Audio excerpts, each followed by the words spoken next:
chicos, mi nombre es Jocelyn Grajeda y en el video de hoy vamos a hablar de la pancreatitis, la segunda parte.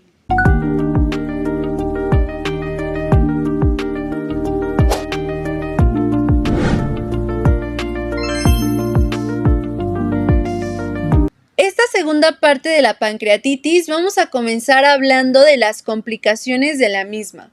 Vamos a tener complicaciones locales y sistémicas. Entre las locales tenemos las colecciones líquidas agudas, la necrosis pancreática infectada o no, el absceso pancreático y el pseudoquiste pancreático. Vamos a explicar cada una de estas antes de pasar a las complicaciones sistémicas. Respecto a las colecciones líquidas agudas, estas van a ser acumulaciones de líquido alrededor del páncreas que pueden formarse en las primeras fases de la pancreatitis. Este líquido suele contener enzimas pancreáticas, sangre, tejido inflamatorio y se producen debido a la inflamación y la rotura de pequeños vasos sanguíneos y conductos pancreáticos. Respecto a la necrosis pancreática, esta es la inflamación severa del páncreas que interrumpe el flujo sanguíneo a ciertas partes del órgano. Esto porque va a haber una rotura de los vasos que se supone que llevaban oxígeno y nutrientes al tejido, entonces se rompen, ya no llega ni oxígeno ni nutrientes a ciertas partes del páncreas y estas partes van a morir, a lo que le llamamos necrosis, muerte de tejido pancreático. Esto es una complicación grave porque el tejido muerto puede infectarse, aumentando el riesgo de sepsis y otras complicaciones. Respecto a la necrosis pancreática infectada, ocurre cuando la necrosis pancreática se contamina con bacterias, lo que entonces va a agravar el cuadro clínico. Los pacientes pueden desarrollar fiebre, sepsis, abscesos, y el tejido muerto es susceptible a infecciones debido a la pérdida de su barrera natural y la proximidad a bacterias intestinales, ¿de acuerdo? Entonces las bacterias intestinales migran hacia este tejido pancreático muerto y lo infectan. Esto lo vimos en el video pasado de esta misma playlist. El absceso pancreático es una acumulación de pus dentro o alrededor del páncreas. Generalmente, este se da como resultado de una necrosis infectada no tratada. Los abscesos requieren drenaje, efectivamente, tratamiento con antibiótico para evitar una infección generalizada, lo que le llamamos sepsis. Y finalmente tenemos al final el pseudoquiste pancreático. Este se trata de una colección de líquido pancreático encapsulado por tejido fibroso, pero sin una verdadera pared epitelial. Se forman generalmente semanas después del inicio de la pancreatitis. Si son grandes o se infectan, pueden causar dolor, compresión de estructuras vecinas o romperse. Respecto a las complicaciones sistémicas, ahora pasamos al segundo rubro. Tenemos insuficiencia respiratoria, insuficiencia renal, choque, sepsis, coagulopatía por consumo y alteraciones metabólicas graves. Respecto a la insuficiencia respiratoria, ¿por qué se da? La pancreatitis severa puede causar un síndrome de dificultad respiratoria aguda o por sus siglas SDRA, donde los pulmones se llenan de líquido debido a la inflamación sistémica. Los mediadores inflamatorios liberados durante la pancreatitis pueden dañar el tejido pulmonar, lo que dificulta la oxigenación. De acuerdo a la insuficiencia renal, se da por una disminución del flujo sanguíneo a los riñones junto con la inflamación sistémica. Puede llevar a la insuficiencia renal aguda. Esto es común en los casos graves de pancreatitis y requiere monitoreo y tratamiento inmediato para evitar un daño renal permanente. Respecto al choque, el choque en la pancreatitis se debe a la inflamación sistémica y la pérdida de líquido en el espacio extravascular, es decir, en el tercer espacio, porque recordemos que como hay esta dilatación, esta señal de inflamación que se les da a los vasos sanguíneos, el agua se empieza a salir. Entonces, recordemos que la sangre, su mayor porcentaje, está compuesto por agua y si el agua se nos sale, pues disminuye el volumen en sangre, a lo que le llamamos hipovolemia. y la liberación de mediadores inflamatorios pueden causar una caída severa de la presión arterial, lo que compromete a la perfusión de los órganos vitales. Ya no hay suficiente volumen y ese poquito volumen pues no nos va a satisfacer a todos los órganos que necesita llegar ese oxígeno, esa sangre, esos nutrientes. Entonces estos pueden causar una falla, ¿sí? De acuerdo a la sepsis, la necrosis pancreática infectada y otras infecciones relacionadas pueden progresar a sepsis, que es una respuesta inflamatoria sistémica a una infección grave. Esto puede desencadenar disfunción orgánica múltiple, es decir, hay muchos órganos vitales que dejan de funcionar. Para que haya una falla orgánica múltiple, tiene que haber una falla de igual o más 2 órganos que no funcionen, o sea, que tengan algún fallo, ¿sí? Y puede ser potencialmente fatal si no se trata. Respecto a la coagulopatía por consumo, la pancreatitis severa puede activar la cascada de coagulación, lo que lleva a una coagulación diseminada en los pequeños vasos sanguíneos.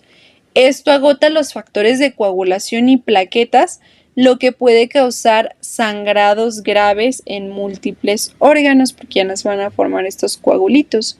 Después tenemos a la clasificación de Atlanta, que esta la vamos a utilizar para nosotros clasificar si la pancreatitis es leve, moderada o grave.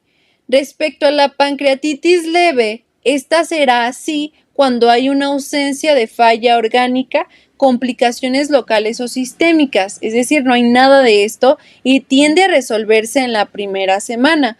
Por lo general, no requieren exámenes de imágenes y la mortalidad es muy rara. Respecto a la pancreatitis moderada, aquí sí va a haber una presencia de falla orgánica transitoria, es decir, estos órganos nada más van a empezar a fallar, pero menor a 48 horas, no van a durar más de 2 días fallando. También puede haber complicaciones locales o exacerbación de la enfermedad comórbida. A veces se necesita ayuda médica, pero también se puede curar en 1 o 2 semanas. Se resuelve entre la segunda o la tercera semana. Y las probabilidades de que algo malo pase de la morbimortalidad son menores al 8%. Respecto a la pancreatitis grave, esta se va a caracterizar por presencia de falla orgánica persistente.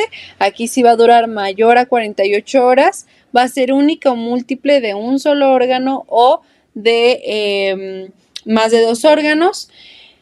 También ocurre en una fase temprana o tardía, esto no importa, y la mortalidad está entre el 36 al 50%, es decir, aquí las probabilidades de que algo malo pase como la muerte sí son muy altas.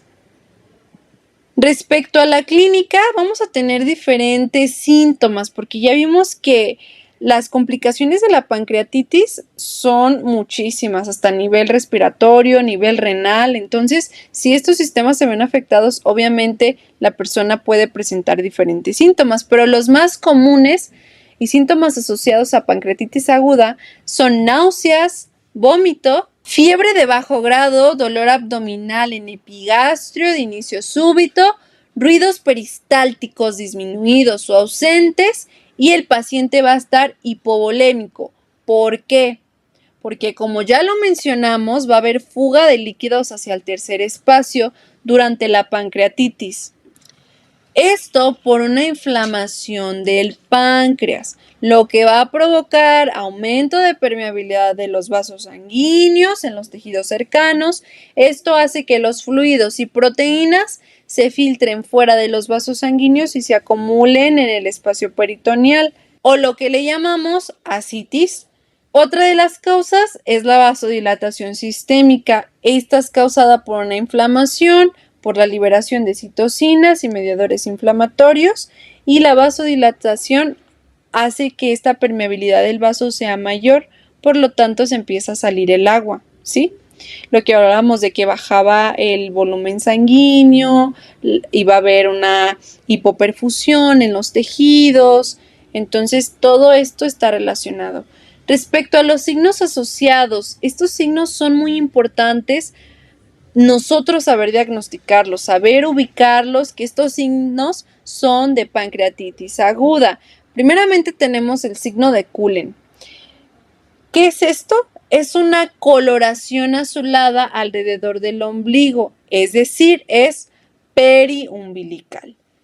La causa, esto se debe a la acumulación de sangre en el tejido subcutáneo alrededor del ombligo que proviene de una hemorragia retroperitoneal. En la pancreatitis, el tejido pancreático puede dañarse de tal forma que se produce hemorragia. La sangre extravasada viaja a través de planos faciales y tejidos conectivos hacia el área periumbilical. El signo de Cullen ocurre por una extensión de la sangre desde el peritoneo hacia el espacio umbilical. Por otro lado, el signo de Gray-Turner, ¿qué es esto? Es una coloración azulada o violácea en los flancos, es decir, en los costados del abdomen. ¿Por qué sucede esto? Este signo también se debe a una hemorragia retroperitoneal en la pancreatitis severa. Esto porque los vasos sanguíneos alrededor del páncreas ya hablamos de que se rompen debido a la inflamación o la necrosis, lo que resulta en sangrado. Este sangrado se extiende por los tejidos subcutáneos hasta llegar a los flancos y causa decoloración característica, ¿sí?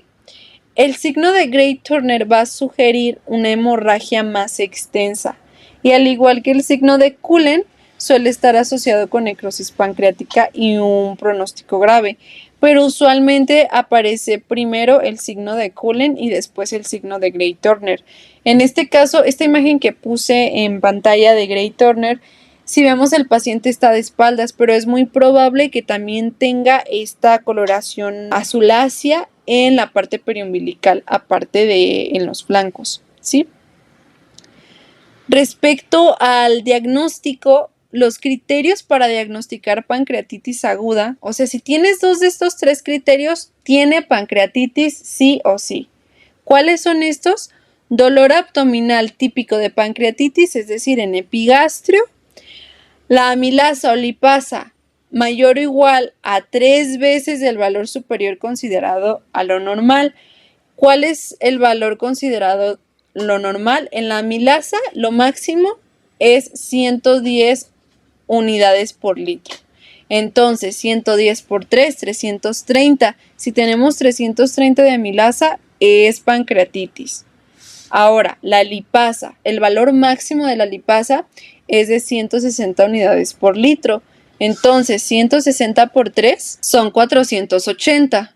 Ahora, si el paciente tiene 480 de lipasa unidades por litro en sangre, pues nosotros tenemos que considerar por qué están estas enzimas ahí. Si estas enzimas las produce el páncreas, ¿por qué están tan elevadas en sangre? Porque se nos salieron a torrente sanguíneo. Y el tercer criterio para diagnosticar pancreatitis aguda son los datos característicos de pancreatitis por tomografía computarizada contrastada. Esto lo vamos a ver en los criterios de Baltasar Ranson más adelante. Creo que va a ser en el siguiente video mejor, porque creo que aquí ya no va a estar muy largo. Pero vamos a ver cuándo los tenemos que utilizar en una tomografía.